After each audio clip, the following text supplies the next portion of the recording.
Liquid City, Escapism 5. This is Hybrid Theory, and I'm Aurian Archive. Let's get restarted.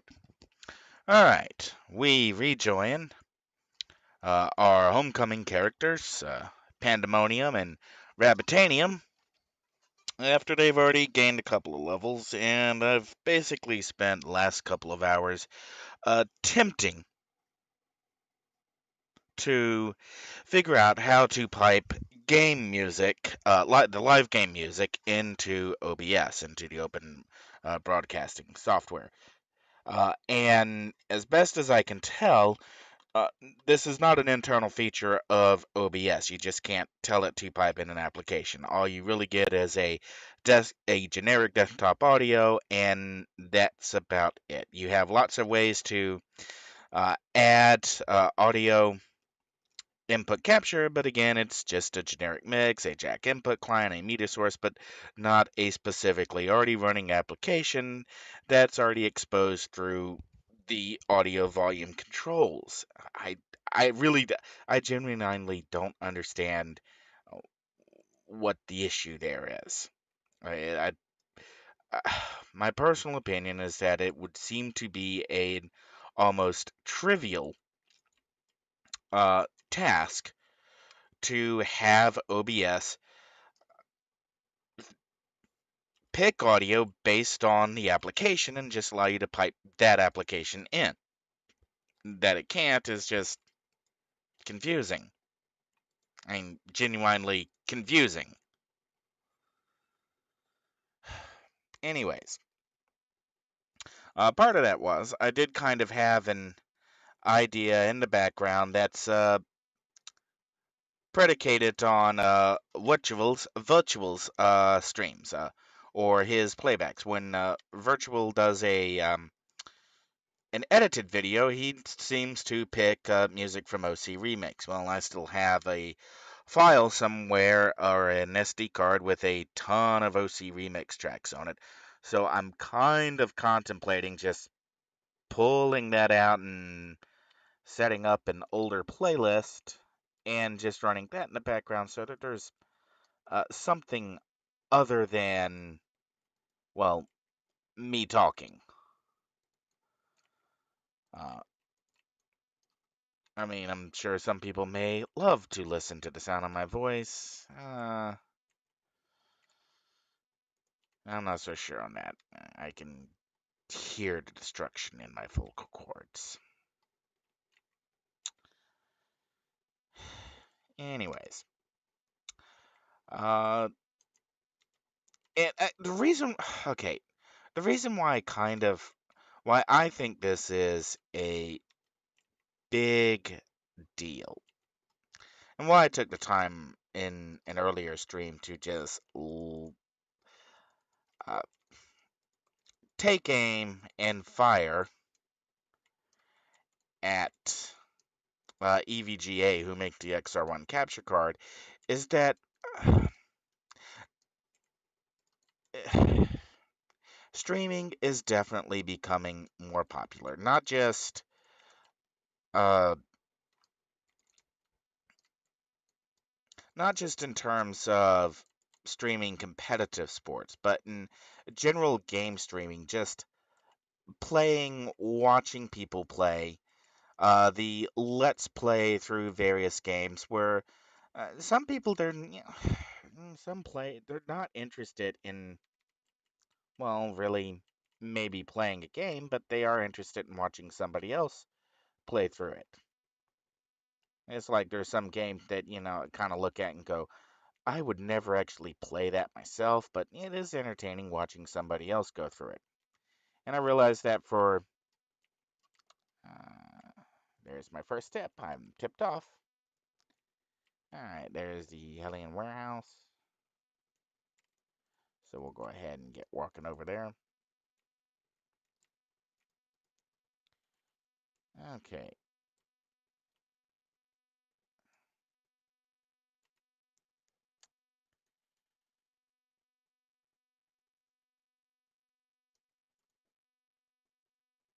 Yeah, glowing pink hands.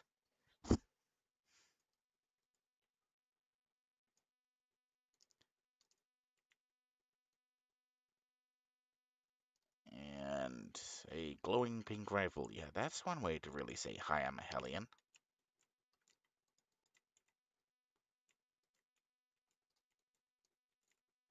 Leave the warehouse. Sure, okay. Be glad to leave the warehouse. It's kind of a skanky looking place anyways.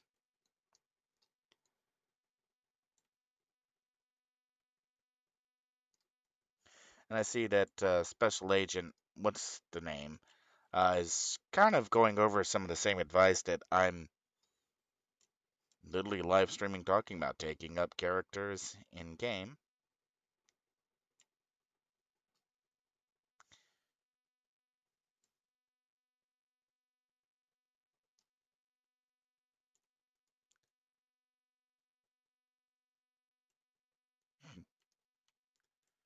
Okay, leave the warehouse and return to contact. Can we call? Ask about available missions. Contact. Call. Ask about available missions. And now we just need to go stop the Ritual of Souls.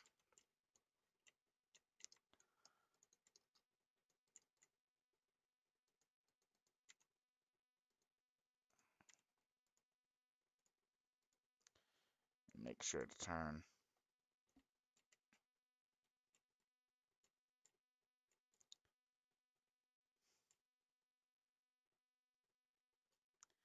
those back on.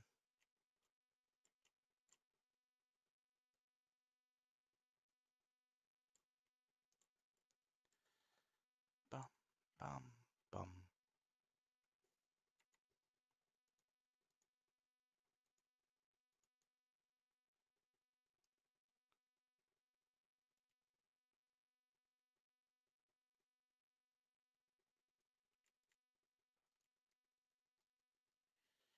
And here we go in game.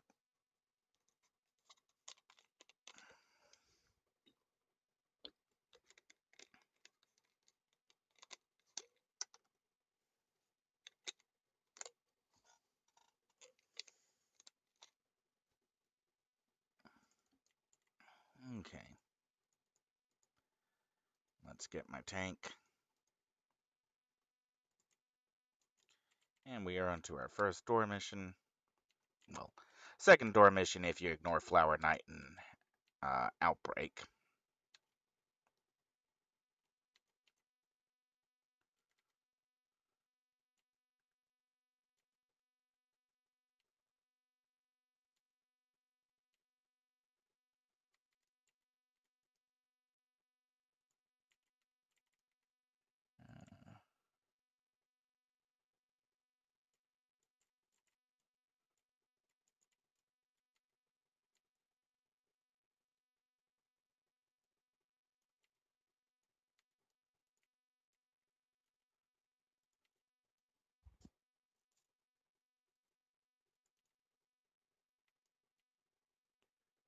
Uh, okay.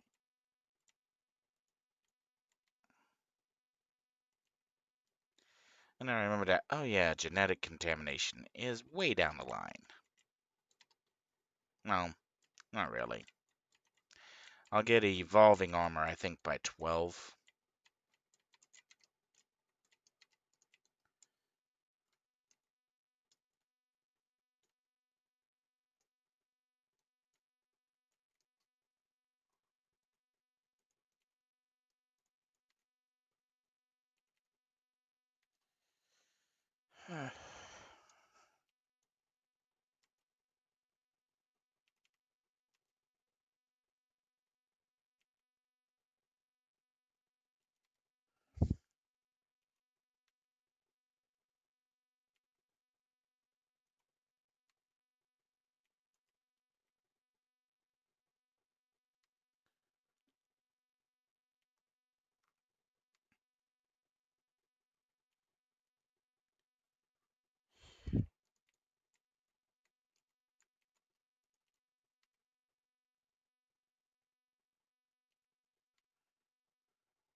And up the Vaders we go.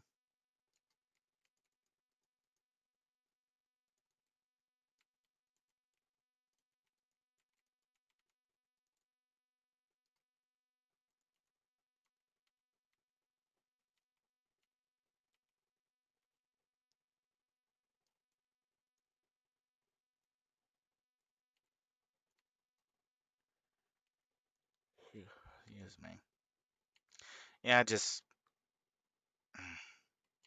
I know like I should like be talking over something, but I don't know. Just don't really have a lot to talk about.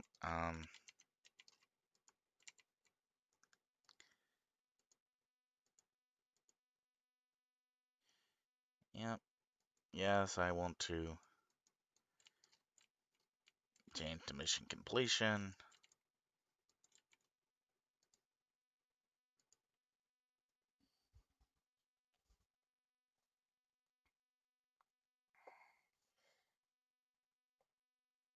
As much as it pains me to admit, running two different low-level characters without the vast wealth and travel powers and passives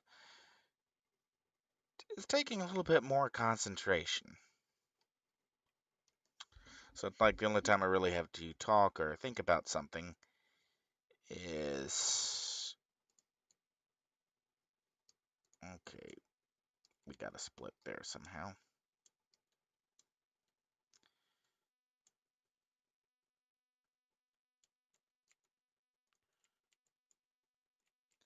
Oh, no, wait, there's a door right here.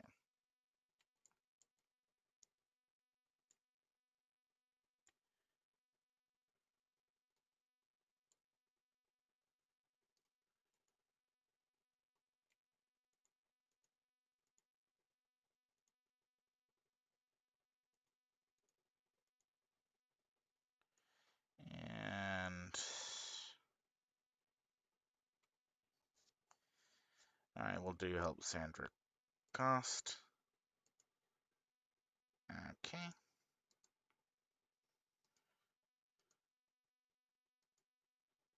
And we'll do no. We'll keep these two synced for right now because all of the missions that I don't do, I can come back and do later in Ouroboros if I wanted to.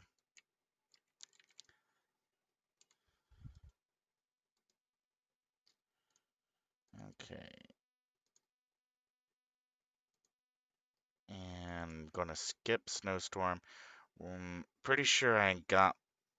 I'm not sure if I skipped Buckshot or not. I'm pretty sure I took Buckshot.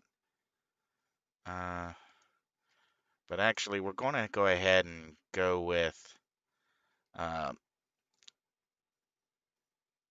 not Force Will. I want Sorcery for Mystic Flight. Okay.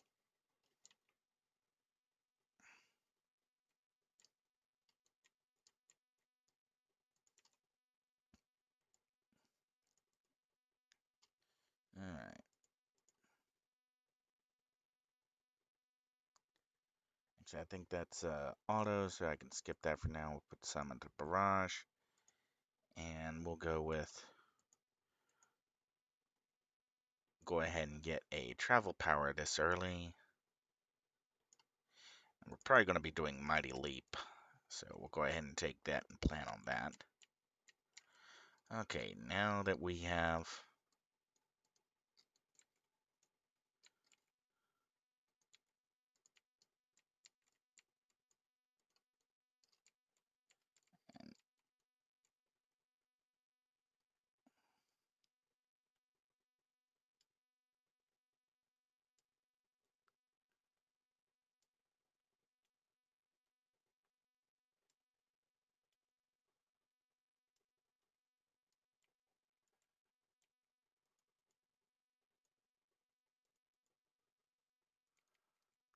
okay.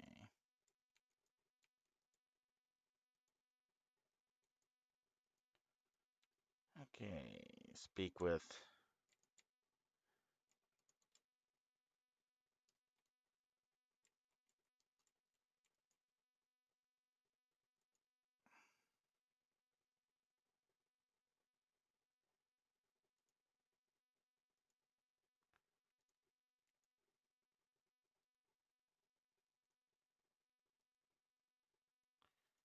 Okay, now our mission is take the fight to the Skulls in Hyperion Way.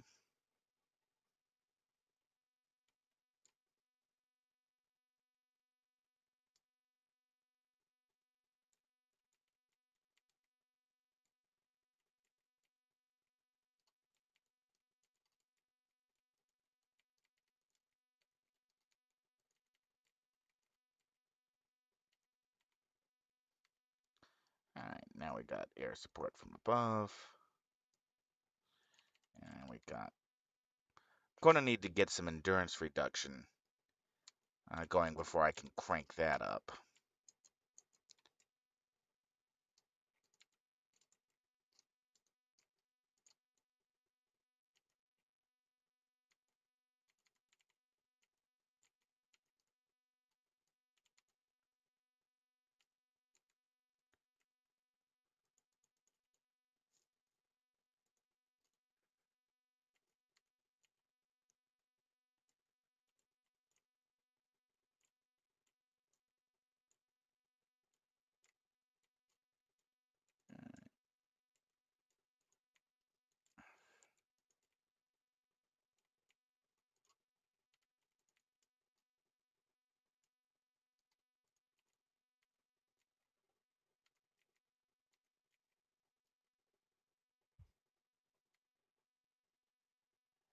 There we go.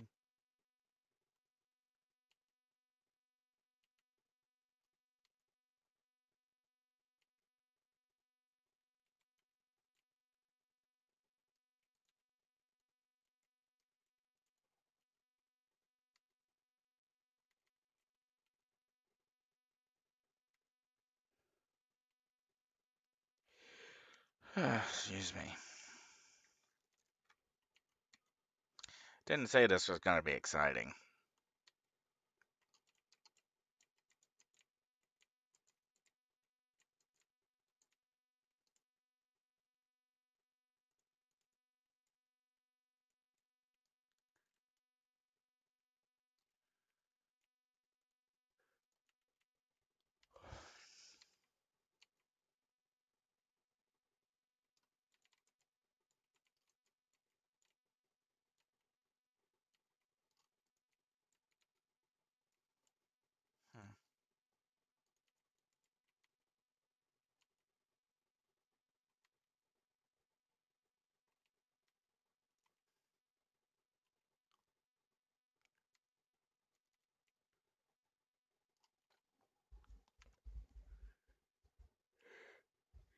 Hmm.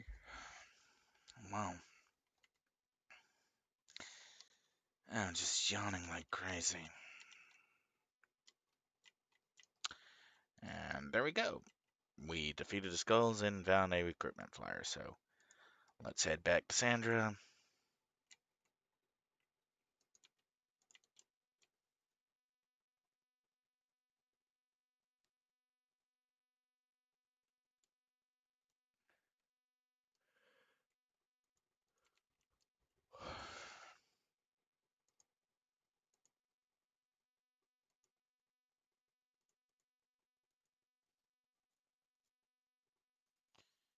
And now find instructions left behind by the skulls.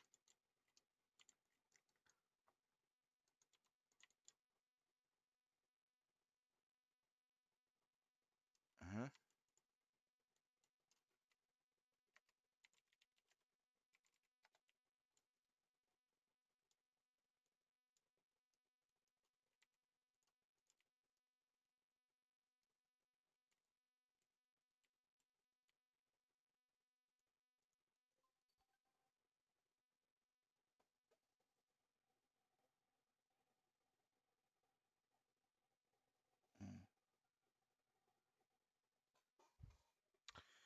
Okay, next to Chloe.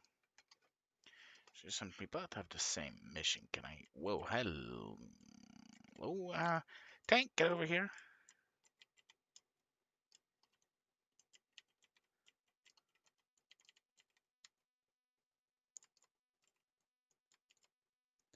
Bonk.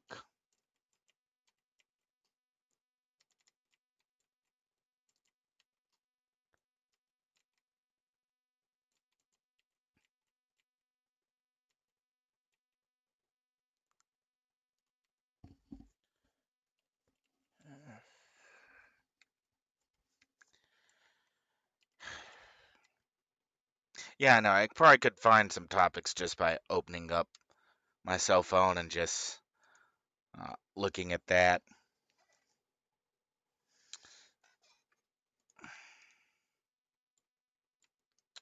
One more crate. Yes. Speak with Deborah Rosenfeld.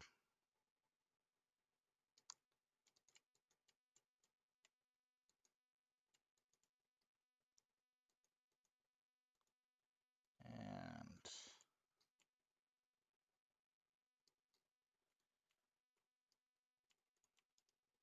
now I just need to catch up.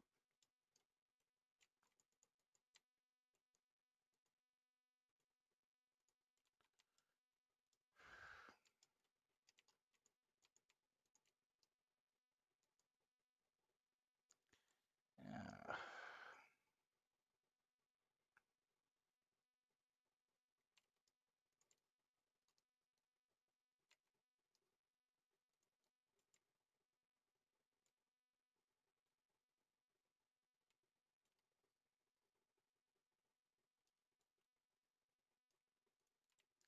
I'm 99% certain this is a phased mission. Says to turn the corner, I'm probably not there.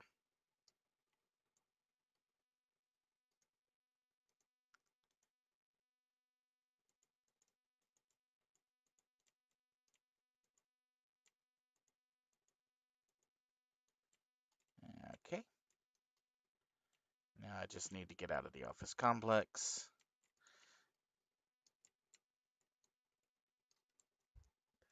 And some of these overlays are really funky on widescreen displays. Some of the art assets were never really updated for a 16 by 9 world, much less any wider.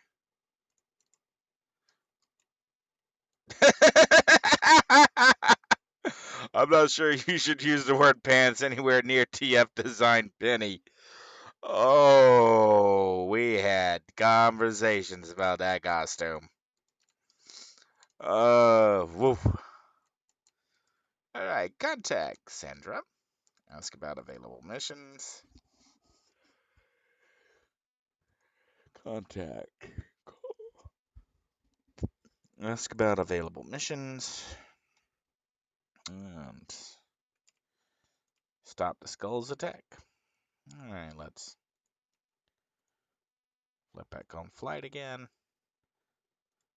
Let's turn back on some travelage.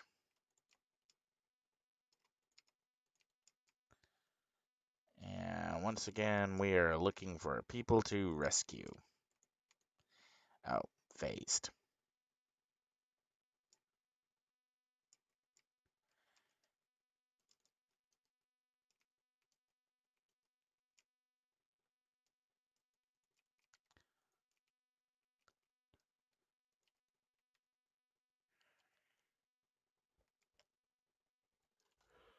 Anyway, so like the news feed right now, Sega regrets announcing anticipated game too soon. Dragon Ball Super, Piccolo's new character design examined. EVGA's GPU fans are trying to hit wow. I'm trying to hit what is that? 200,000 RPM? Eh, Okay. I have a big problem when somebody says that software is causing hardware to overheat. And my big problem is that if software is capable of causing hardware to overheat, there has been a massive, aggressive, even failure on the part of the hardware designer. There's this thing called thermal design envelope, or maximum thermal dissipated wattage, or other term for the physically possible maximum amount of heat that can be generated by a computing part when operating under load. That is, all execution units turned on, that all caches are filled, that every single electronically active component of the computing device in particular is operating at maximum electrical capacity, meaning it cannot take any power. It cannot output any more heat because it is already consuming the maximum amount of power it can and is process and thus generating the maximum amount of heat that it can generate. And when you keep in mind the thermal limitations, the power design envelope, how much power can any particular computing device actually generate? What is the maximum amount? Okay, what is the limit of the amount of power that you can feed a processor? What is the maximum amount of heat that can be output by that processor? That's what you design your thermal solutions, your heat sinks, your thermal vaping chambers, everything else, your uh, downclocks, all the other components that make up your thermal cooling system are dictated and determined by the thermal design envelope, how much electrical power and how much heat the processor can generate. Only if you have failed as a hardware designer, that is to say, you have not applied a sufficient enough heat sink to remove a sufficient amount of heat while your component is operating at maximum heat generation, then you have failed to design your part. If you require a software trick to throttle, downclock, or otherwise impede the performance of your hardware part, you have, collectively speaking, failed. And that's as simple as it is to it. Uh, and if you put a more powerful cooling cooling design, a physically more powerful air cooler on your processor, then logically, yes, you would be able to run that processor at maximum. Uh, I need to get in here and support Pandemonium.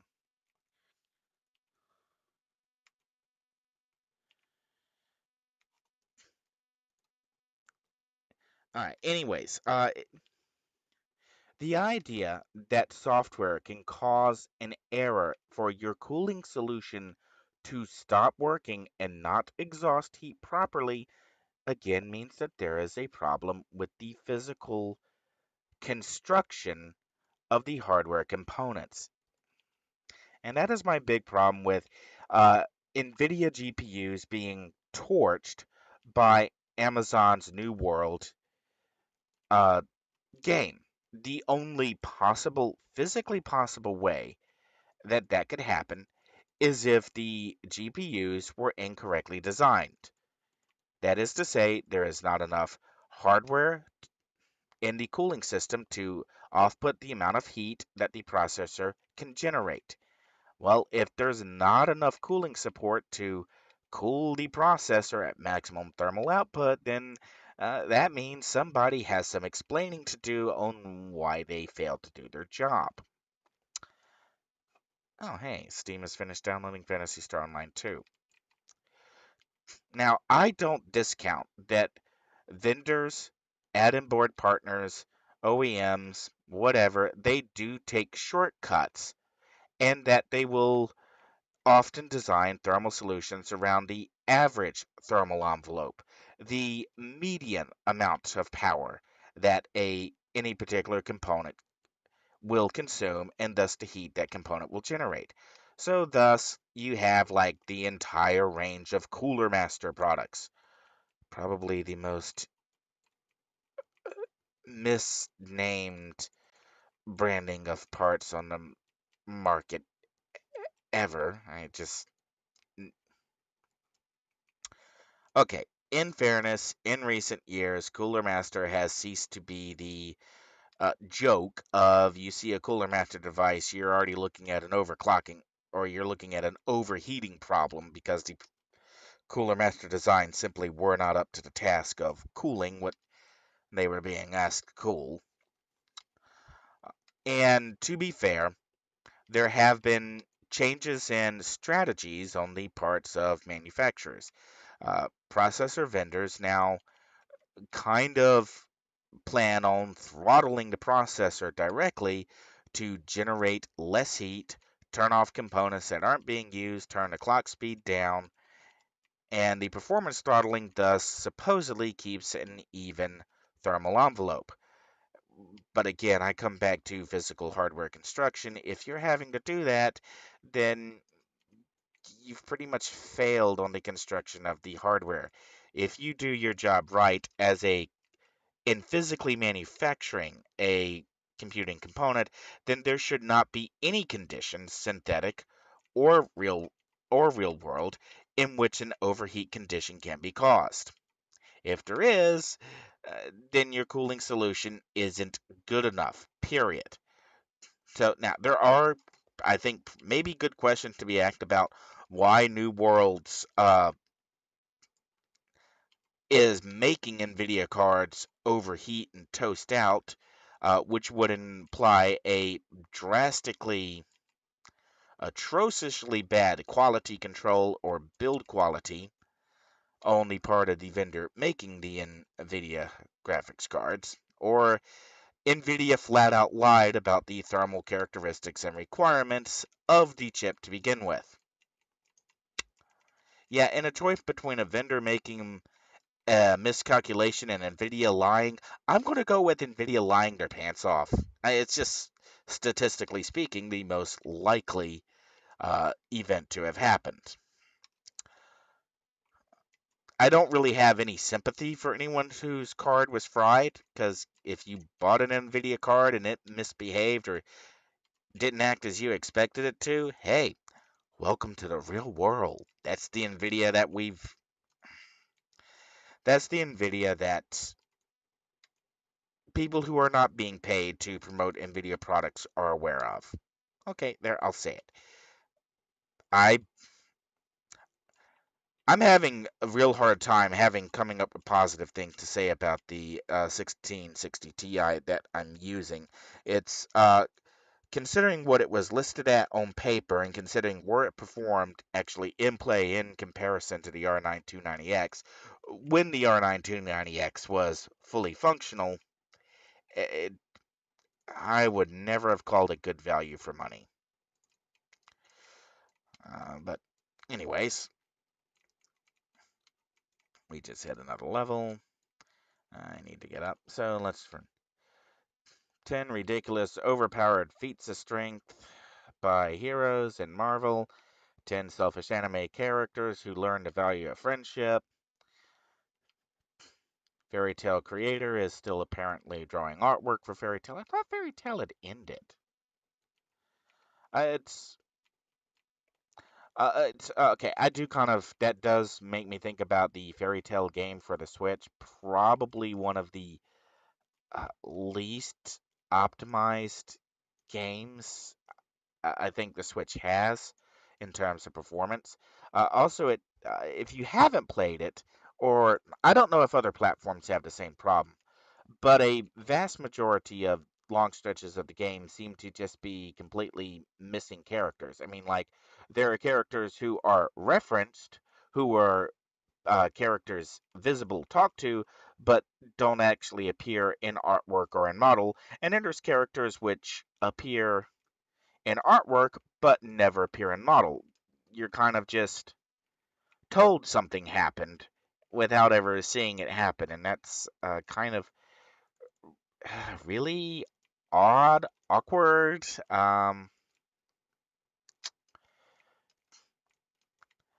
So in addition to the performance problems, the it's almost if you've never played Evolution Worlds or Evolution World: A Sacred Device on a Dreamcast, and then the follow-up or the quasi-sequel on the GameCube, the GameCube version of Evolution Worlds actually had uh, a quick recap of the first game, and then kind of went into the second game a little bit more everything's there. Like, we're going to hurry up and get you through the prologue, and here's the actual rest of the game. which is kind of awkward if you had played the first game on the Dreamcast and you're like, where's the rest of the game? Where'd it go? Uh, let's see.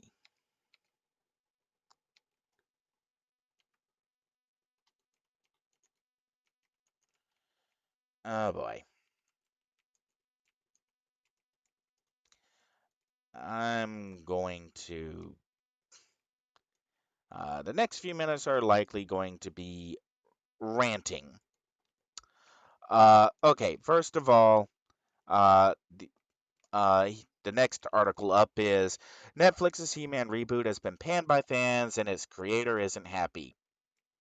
Look, if you haven't figured out by now that Kevin Smith is not really a good writer at all, if you haven't figured out that uh, he really doesn't know what he's doing, then you're kind of several years behind everybody else on the planet.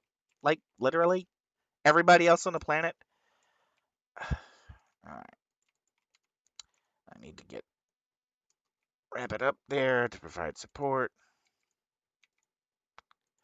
Okay, this is probably going to be the subject of a separate hybrid theory. Probably when I start, uh, probably be its own thing, where I intend to address why all of these Hollywood reboots, reimaginings are failing and losing millions of dollars in revenue, and it's not strictly because of the social justice warrior brigade. It really goes much deeper than that. And yes, that is going to touch into religious and political ground, but I kind of have an idea of how I want to frame that and how I want to frame the history, and I need to do a little bit more configuration.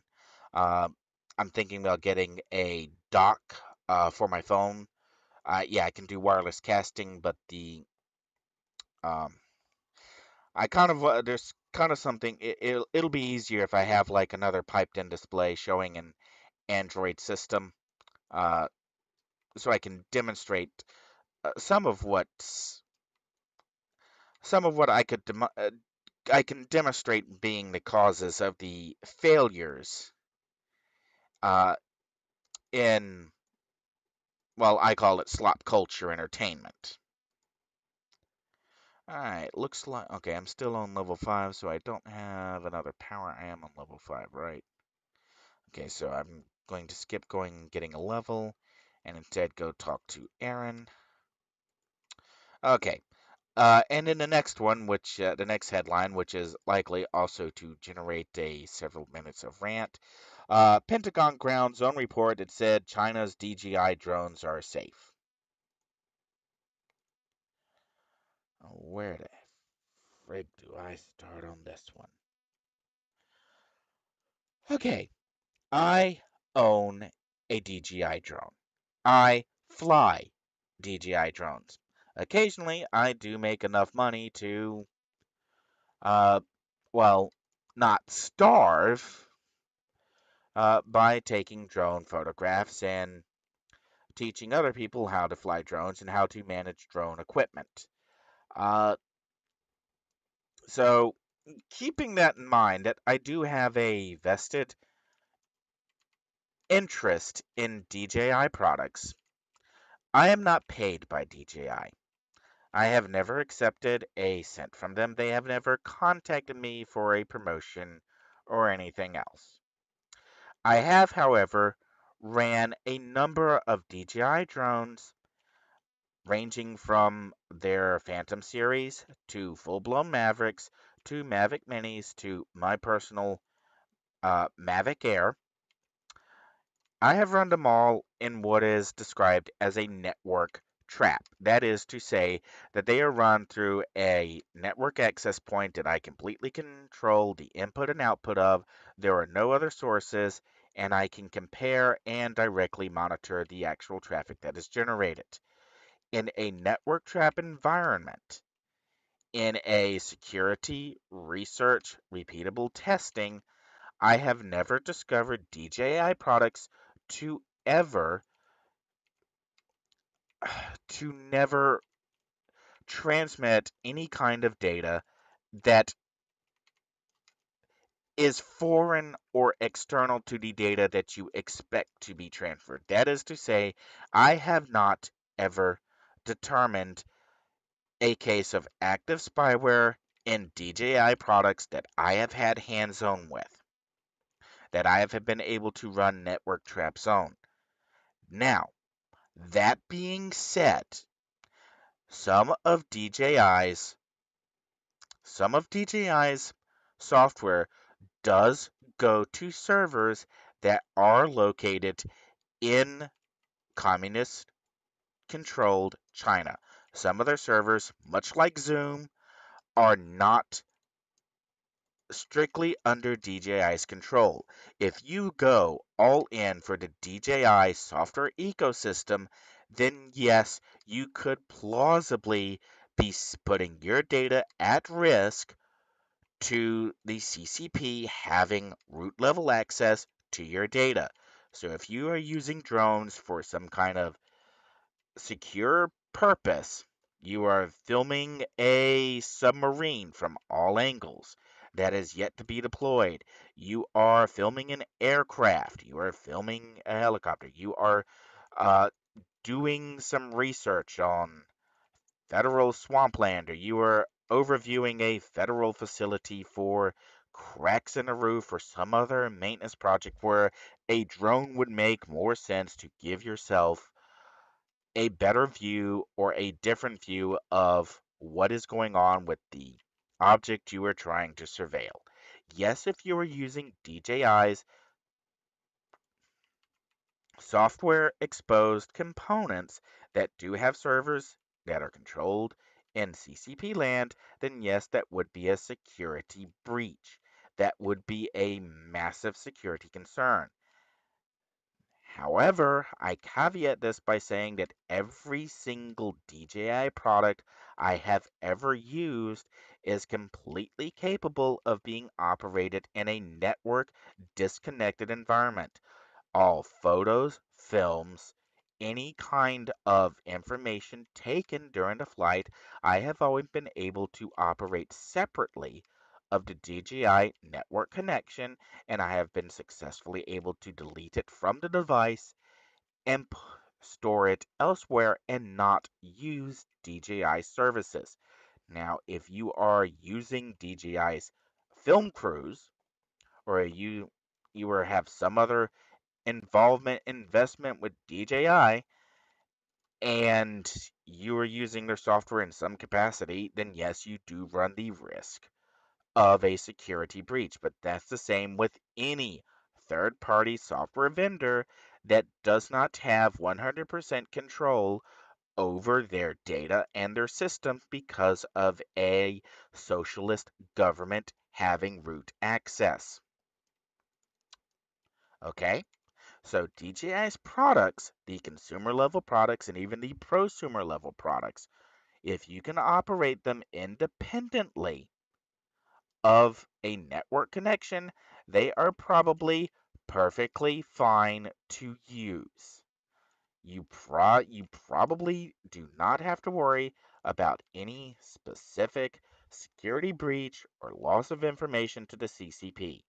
I do not I am not in possession of any evidence that suggests that DJI is willfully working with the Chinese Communist Party to implement spyware or other kinds of malicious surveillance on US citizens using DJI products, or for that matter, in any other country.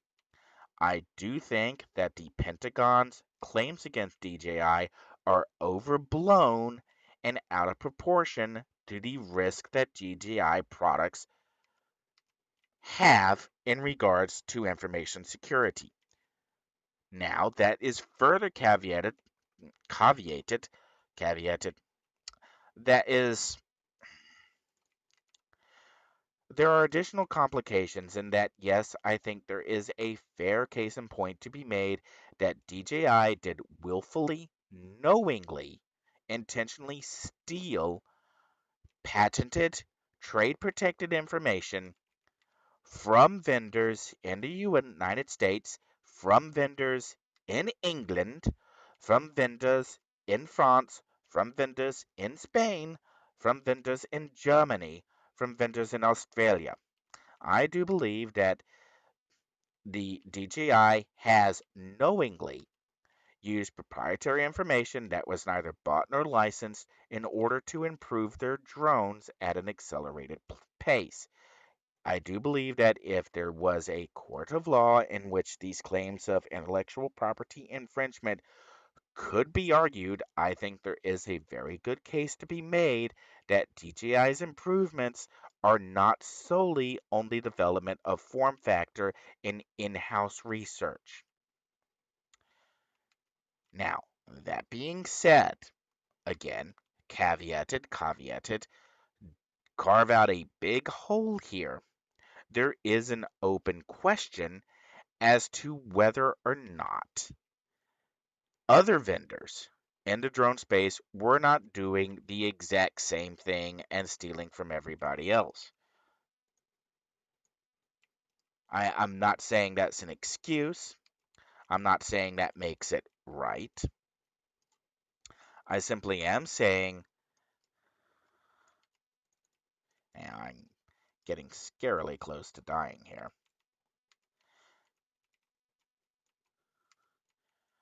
I am saying that for all of the bluster thrown at DJI's way, if the charges of intentional industrial espionage could be proved, then bring those charges and prove them in a court of law.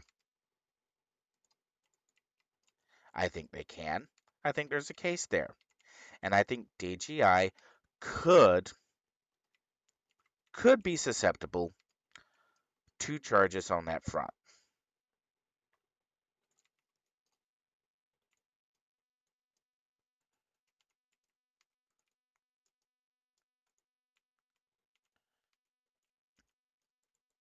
Now, there is a big difference between being susceptible to charges and willful the willful commission of a crime.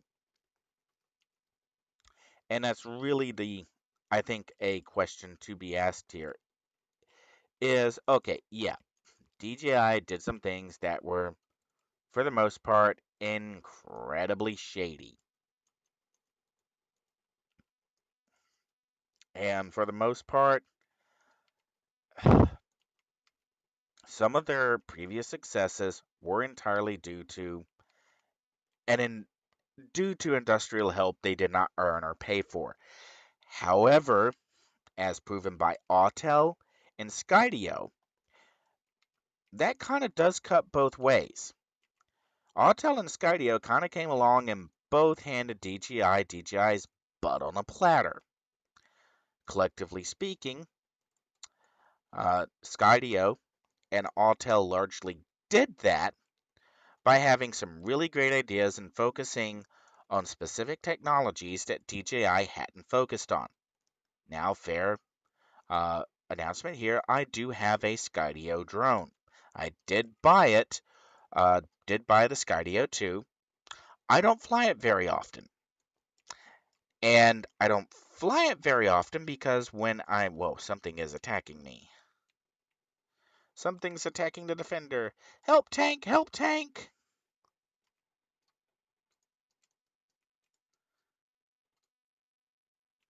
Oh, there they are. I have not flown my Skydio very often. And the reason why I did not fly the Skydio very often is that I've flown so many DJI products. I have an expectation on how I expect a drone to handle in the air. I have an expectation on what kind of performance I am looking for the drone to be functional. And the Skydio drone was an absolute pig to fly. All of the fancy tricks that the Skydio was supposed to do, like land in your hand, I couldn't get mine to do. And trying to fly it, trying to keep it was not behaving as I expected a drone to behave. And I had taken it out to the same park where I first learned to fly my first DJI product. And the distinct impression that I got is that the Skydio was all about being autonomously controlled by either the beacon or from a phone, and wasn't the software was not really designed around being flown as an aircraft, as a drone that you would use to get a specific viewpoint or film a specific scene. And I consider being able to fly the drone as an aircraft first to be the primary goal of any drone manufacturer. Your drone, I believe, or I think, my opinion is that if you are a drone manufacturer, then you should really focus on making sure that your drone flies as a drone, as you would expect a quadricopter to fly. And that once somebody has mastered flying the drone without the autonomous aids, once they can get the drone to go where they want, when the movement is predictable, when they can do all of that, then they should be introduced to the autonomous features, because now you have a way for the pilot to get the drone out of trouble. Now, that's kind of going back to the DJI. One of these stories that I tell, and unfortunately the camera wasn't running because uh, I didn't have an SD card fast enough. First time where I've ever been told I couldn't use an SD card to access a feature because it wasn't fast enough. Uh, and what happened was I had noticed for my Mavic Air that there were carbon fiber blades available for it. Now, you might go, why would you want carbon fiber blades? Well, the short answer is noise generation. The carbon fiber blades should, in practice, make less noise in the air and thus make the drone quieter compared to the plastic blades that the drone shipped with. And to an extent, that was true. The carbon fiber blades were significantly uh, significantly less loud. Not that I went through and took a decibel reading of what they were uh, actually producing, but it was to my ears when I sent the drone up with the carbon fiber blades. It was less obnoxious. It's definitely quieter at distance. What I hadn't counted on is that the antenna for the Mavic Air is routed through the propeller blades. And the carbon fiber blades, in order to mount to the Mavic Air's rotors, had metal pins. Yeah, you probably already see where this was going, where this is, where it went, how it went. The carbon fiber blades interfered with the the carbon fiber blades. So I sent it up. The video wasn't working. The low resolution video wasn't working. The high resolution video wasn't working. I lost contact with the drone. I went chasing after it, caught up to it.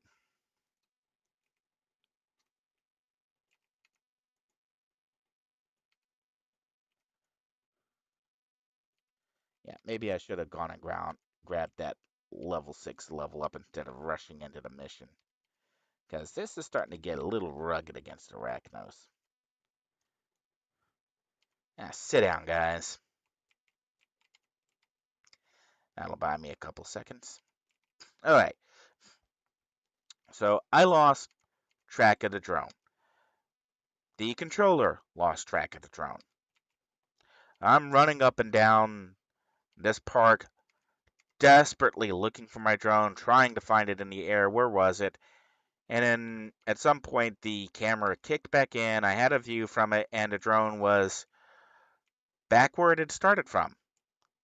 So I'm literally running back to the where I started, where I actually put the drone in the air, and it was still there hovering. It wouldn't land because there was a curious kid standing underneath it. Mommy, what's that?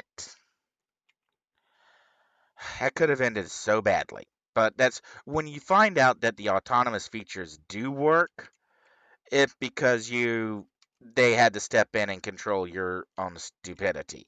Having the autonomous features kind of prevent you from flying at all or feeling like you even have control over the craft was not a fun experience. Now, that was admittedly on the Skydio 2 launch. Skydio's had a significant time since then to improve the software and the handling. Uh, and at some point, I really do need to get it back out and have another go with it. Probably by this point, the software package has been improved, so now it feels more like a drone to fly rather than something I barely have control over. Okay,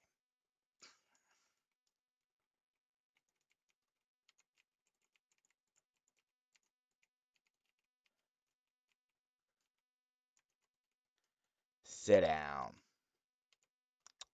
Okay. All right. So, all that being said, don't be afraid to buy a DJI drone. Don't be afraid to use a DJI drone. Just do keep in mind that if you use the third party software resources, you run the same risk that you use using anybody else's third party software resources that they don't have any control over.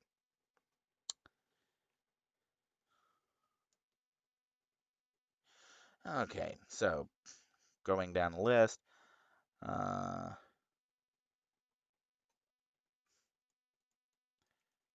I'm really having trouble feeling sympathy for the next one.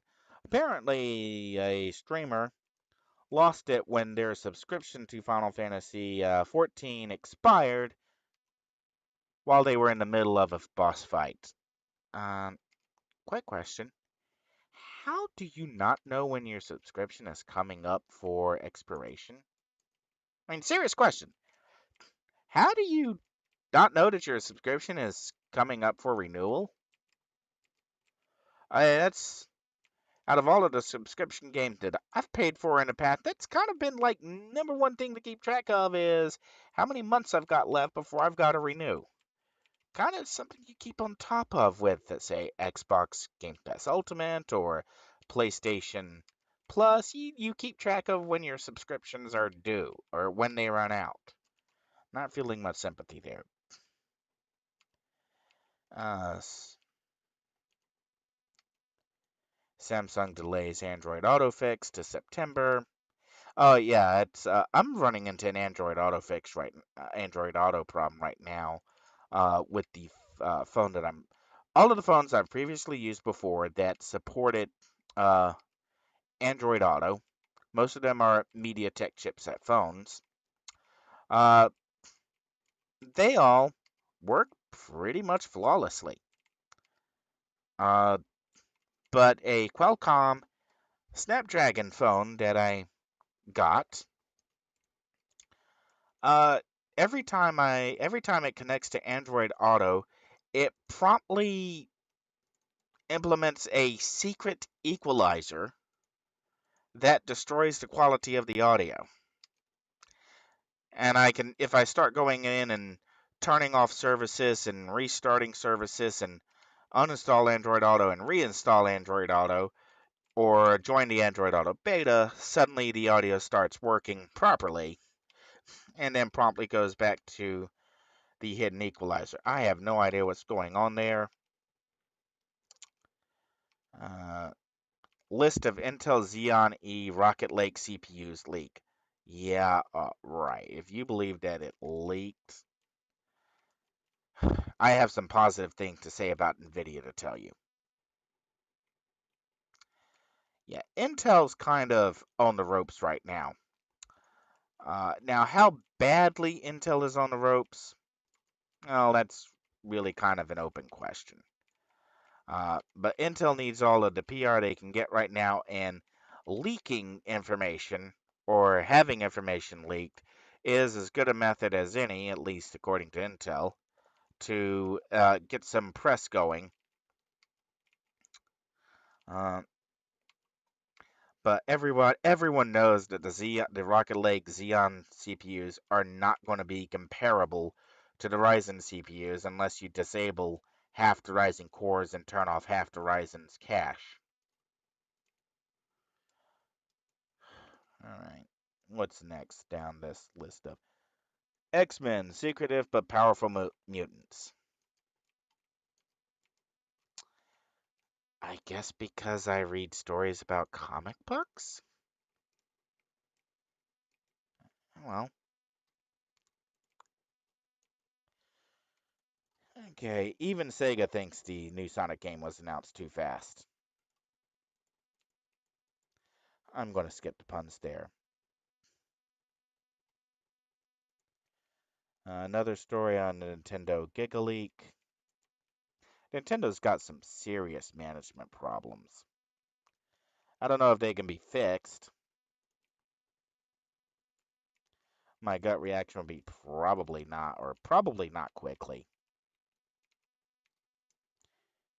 Yeah, and I'm aware that there is a haze that is appearing every time I switch to the active display, and I'm not really sure why there's a haze, because that is definitely not the same picture and color quality between screens.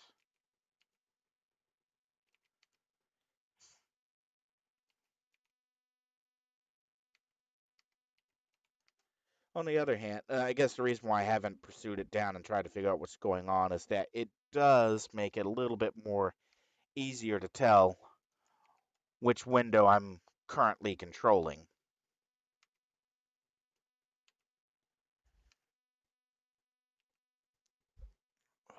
I am taking a pounding.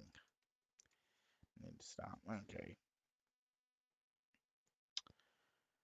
All right. Are bone conduction headphones worth the hype? Actually, this is one I can answer because I have used bone conduction headphones. I actually still have a pair from Areopex, I think. Areopex. Okay, after they're now they call themselves Aftershocks Areopex. I actually have a pair, and okay, probably the first thing you need to know about bone conduction headphones is that they are not a miracle audiophile answer. They are not going to give you mystical amounts of audio fidelity while you are listening to them. If anything, the audio fidelity compared to even uh, Bose or Apple products, eh, okay, arguably compared to Apple products, uh, bone conduction may even give you a performance improvement. Uh, and I really wish that was a joke, but no. You probably get more audio quality out of bone conduction earphones than you will out of anything that has an Apple Beats logo on it. Now, that being said, if you have an actual audiophile grade earpieces, uh,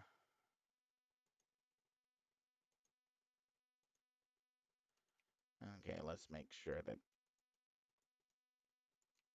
All right, mission leader is talking. Now I get to go talk to Aaron. Oh, no, wait. Come on, follow Pandemonium. All right. So if you know that you are losing quality, but no worse than an Apple product,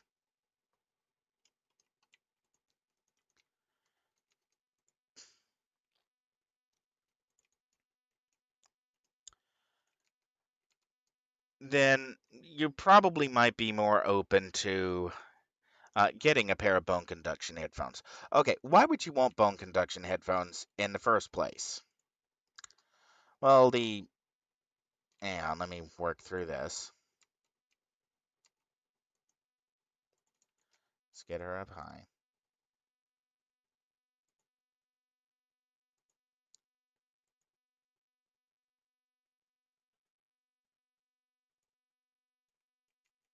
Yep, here comes the arbiter.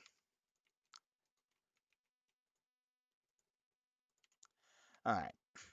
Well, in the case where I use them when I go for bike rides, and the big benefit to bone conduction headphones is that you can still hear other things through them. It's a bit like wearing open-backed headphones, but not, well, first of all, they don't cover your ears. Uh, you still have full access to your any sound coming in and full access to your ear canal. So if you're doing any kind of sports, any kind of bike riding, roller skating, skateboarding, even just walking, or maybe going out on a boat ride or something, bone conduction earphones will still let you hear things all around you, while still letting you listen to whatever music you want to listen to. If you work in something like a bakery where there's oven and mixer noises going on all around, uh, the bone conduction earphones are really good for that too. Now, are they really the answer to everything? No. You are you are losing a significant amount of audio fidelity because bone conduction is not the same thing as ringing your eardrums directly. The pressure waves are different. You also do lose out on lower frequencies that are more easily absorbed by bones. And same thing, you do kind of, well, no, I don't want to say that. The sound can sound muddled. Aftershocks has improved their headphones so much where it's not as obnoxiously overwhelming as it's been in the past, but it is still something that you probably want to keep in mind. Oh, it's like, why do I keep losing my tank? Oh, yeah, because my tank keeps going into phasing.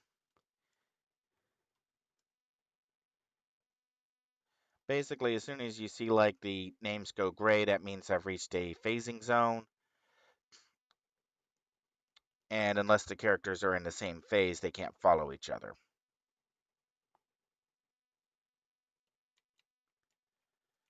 Alright.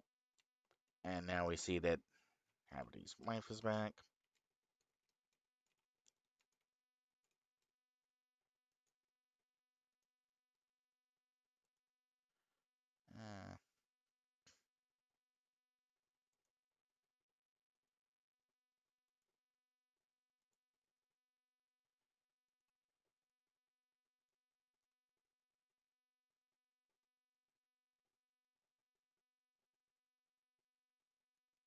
Uh, mission.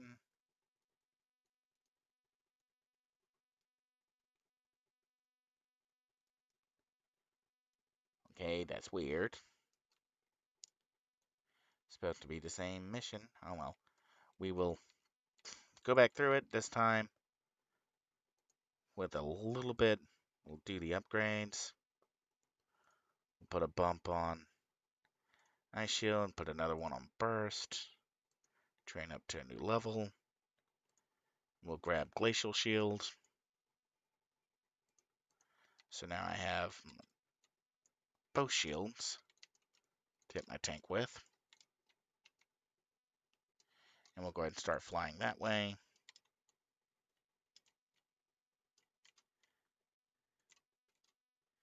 And now we'll do train up to a new level of power.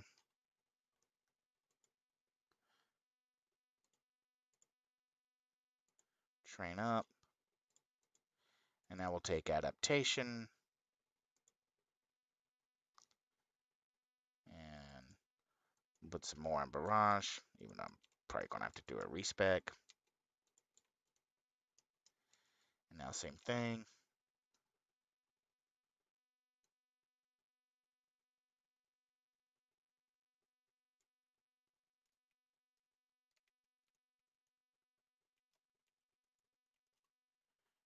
Note to self. Go in and change that. General. Alright, we are actually... I'm getting close to time. I need to go grab some food, so I'm going to park inside of the mission and then head out and grab some food. They were at the same level. I'm not sure if they're going to be at the same level again after getting out of here.